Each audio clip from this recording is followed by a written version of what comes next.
Welcome to session 253 of the Bible in a Year commentary. If you started this series on the 1st of January, then today should be the 10th of September. Today we'll be looking at Matthew 23 to 24 and Psalm 98. But so far in Matthew, we've read through the prologue, the first 4 blocks of Jesus' ministry, and started the 5th block.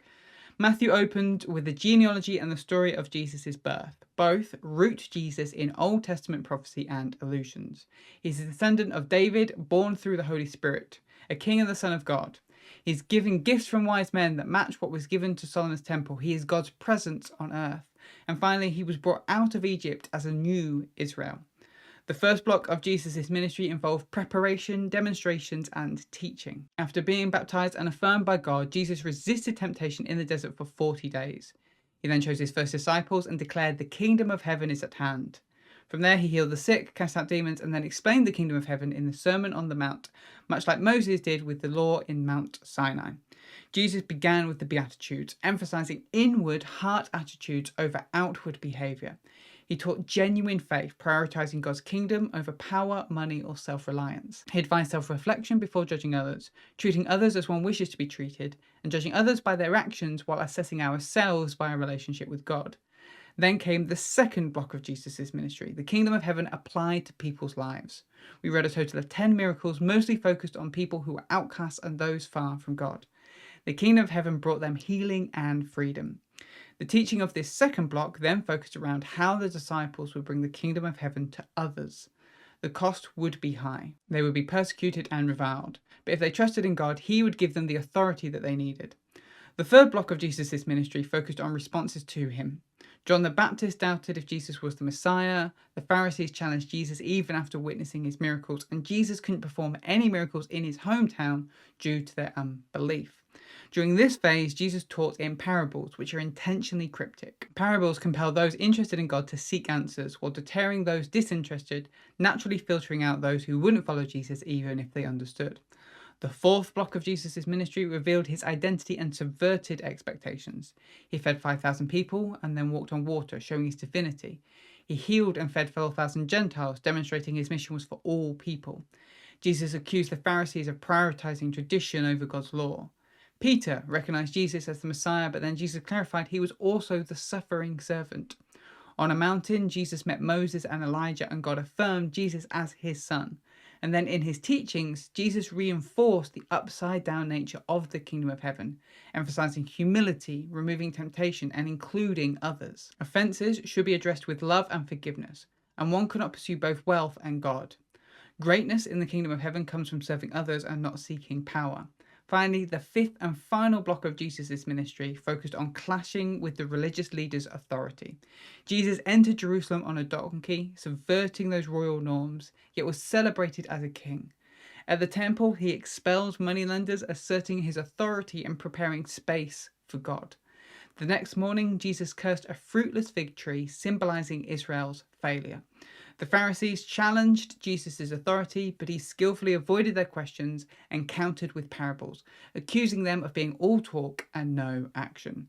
He declared they had rejected the kingdom of heaven and would be replaced. The leaders tried to trap Jesus with questions about taxes, the resurrection, and the greatest commandment, but he answered them all easily. Let's jump in with today's reading, Matthew 23 to 24. Turning to the crowds, Jesus starts his final block of teaching. He warns them against the religious leaders. They represent Moses and the law, so they are to be respected, but they don't practice what they preach. It's one rule for them and another rule for everyone else. All they care about is their own position and reputation.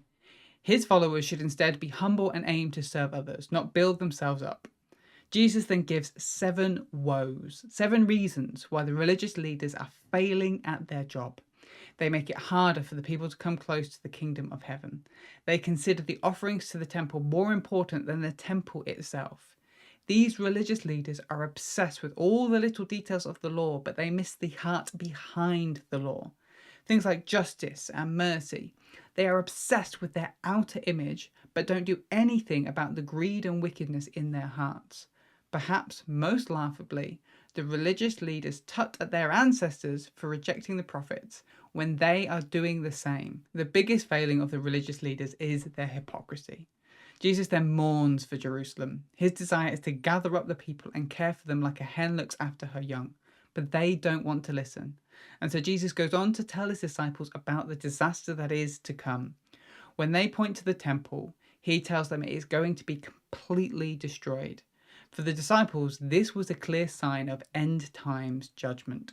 And so they asked Jesus, when will this be? And what signs can they use to help them prepare for it? In the prophets, we saw many examples of judgment and suffering coming before God establishes his new kingdom. Jesus draws on these, referring to all these sufferings to come as birth pains. Have a look at Matthew 24, verse 8. God's people will be tested through persecution, suffering, false prophets, and more. But those that endure will be saved, and the ending will come when all the earth has heard the good news of the kingdom. Jesus then draws on the imagery of an abomination from Daniel. This abomination will occur in the holy place. We note here that Matthew writes as an aside, let the reader understand. That's Matthew 24, verse 15. This is because nearly 40 years after Jesus has said this, in 70 CE, the Romans would enter the temple, desecrate it, and then raze it to the ground. This is because nearly 40 years after Jesus would have said this, in 70 CE, the Romans would enter the temple, desecrate it, and then raze it to the ground. As we mentioned before, while there's some debate when Matthew was written, it was likely between 75 to 90 CE. What Jesus is saying is cryptic, but the readers would immediately know what he was talking about as they remembered how the temple was desolated and then destroyed.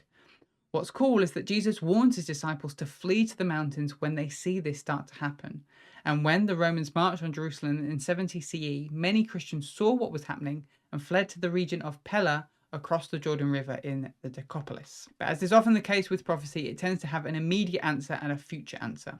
Or Jesus was talking about the destruction of the temple, it is clear he's also talking about a much more future event. There will be suffering like there never has been before, and there will be false people performing great miracles to get people to follow them. But his disciples are not to get caught up by these people.